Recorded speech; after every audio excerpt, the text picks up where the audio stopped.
अरे आमचा धनगर बांधव ते आमदार खासदारापुढे कधी जात नव्हता दादा बोलायला, साहेब आमच्या आरक्षणाचं काय. आता isakal.com आहे देशातील नंबर 1 ची मराठी न्यूज वेबसाईट. प्रत्येक अपडेटसाठी isakal.com ला नक्की भेट द्या. 8 दिवस वेळ दिला, कशाला निवेदन, कशाला ढोल वाजव. इथं बरेच लोक माझ्यापेक्षा फार मोठे आहेत, ज्यांचं योगदान या लढ्यामध्ये फार मोठं आहे. पण माझ्या तरी पाहण्यामध्ये पहिल्यांदा असं घडलंय की एका जागी युद्धाला तोंड फुटतं, युद्धभूमी एक आहे, या युद्धाचं नेतृत्व करणारा सेनापती एक आहे, आणि या युद्धभूमीतून एक, आता युद्धभूमी म्हणल्यावर फरमान म्हणावं लागेल, पण मी विनंती केली होती. एकाच टायमाला राज्यभरात आंदोलन होतं. अरे आमचा धनगर बांधव ते आमदार खासदारापुढे कधी जात नव्हता दादा बोलायला, साहेब आमच्या आरक्षणाचं काय. ढोल वाजवत डफळे वाजवत गेले ना त्याच्या दारापुढं. हे बी इथे असं पहिल्यांदाच घडलं ना, आले ना आमच्या दिनमध्ये.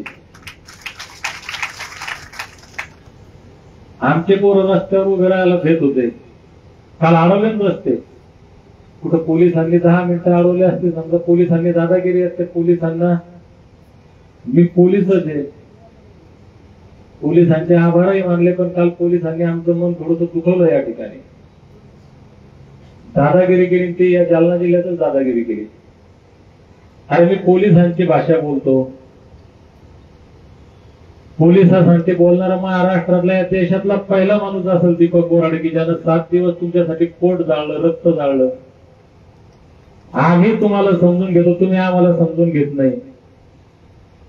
एखादा नालायक असतं, त्या नालायकाचा बंदोबस्त केला जाईल.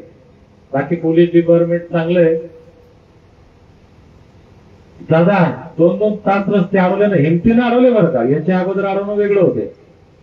काल हिमतीनं अडवले. हिंमत धनगरामध्ये आली की नाही आली.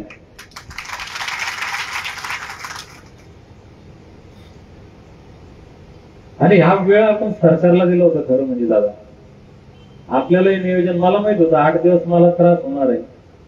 मला सल्ले द्यायचे लोक, दीपक हे करा ते करा, पण लढा हा प्रामाणिकपणाचाच शेवटाला जातो.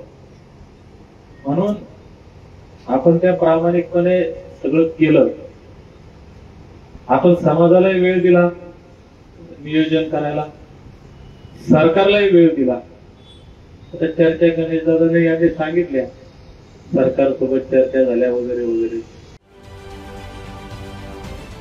महाराष्ट्रातील सर्व बातम्यांचे विश्वासार्ह व्यासपीठ, सकाळच्या सर्व सोशल मीडिया प्लॅटफॉर्मला लाईक, फॉलो आणि सबस्क्राईब करा. तसंच सर्व नोटिफिकेशनसाठी बेल आयकॉन प्रेस करायला विसरू नका.